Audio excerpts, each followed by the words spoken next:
In this video, I want to make the case that Jrue Holiday is a top 5 two-way NBA player.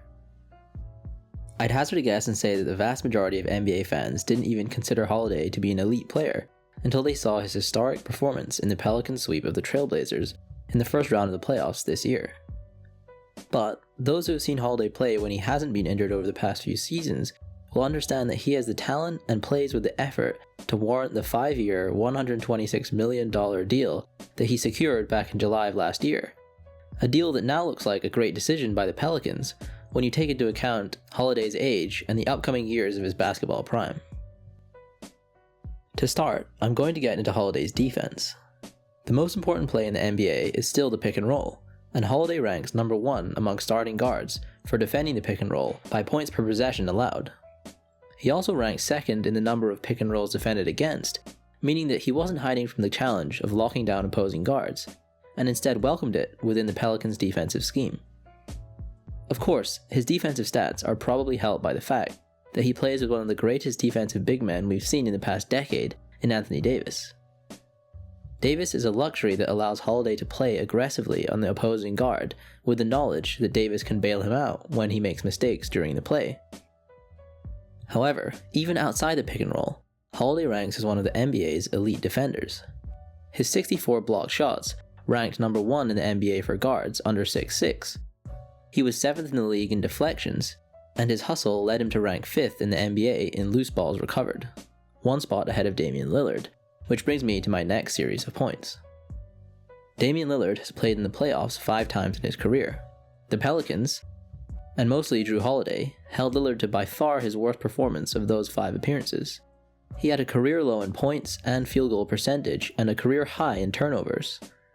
Lillard was on the periphery of the regular season MVP conversation after his ridiculous tear towards the end of the season, but the lasting memory from this year will be one of disappointment, largely due to Jrue Holiday. In summary, Holiday isn't just an elite defender, he's one of the best in the world. Of course, with all this talk about defense, it's probably worth noting the harsh truth that defense just isn't as valuable as offense in today's NBA. Individual talent on offense far outvalues individual talent on defense for a number of reasons.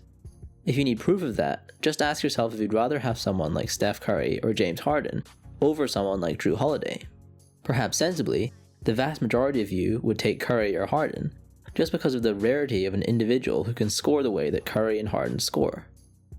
So, when people discuss the best two-way players like Holiday or Kawhi Leonard, it's almost an entirely different discussion because you're pretty much acknowledging that these players are inferior on offense to other players, and offense has to be weighed more heavily in terms of value to modern NBA teams.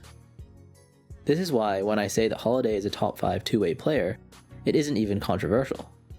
He's not close to being a top 5 NBA player though, because his offense lags behind those at the top of the game. But when we add the stipulation of two-way, we then have to weight defense just as heavily as offense, and that rockets Holiday up to the forefront of this conversation. Having said of that, none of which is meant as an attack on Holiday.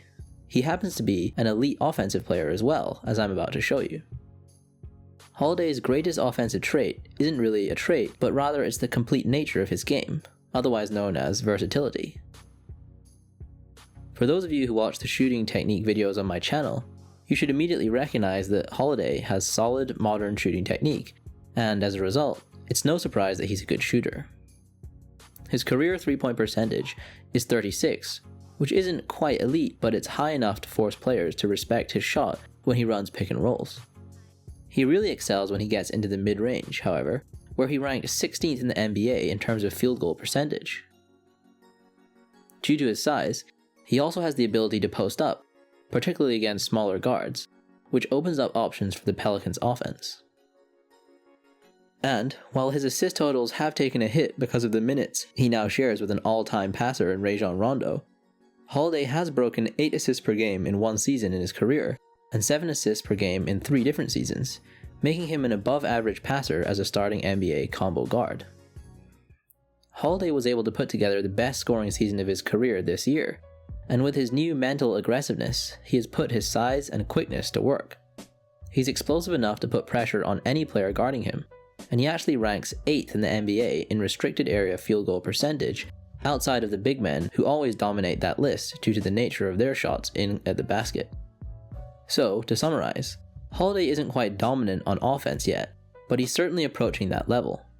To be appreciated for the player that he is, in the small market he plays for, Holiday has to take one more step on the offensive end of the floor, much like a player like Kawhi Leonard has done in recent years. Until that happens, however, Holiday will remain one of the most underrated two-way players in the league. Finally, I hope you enjoyed this video.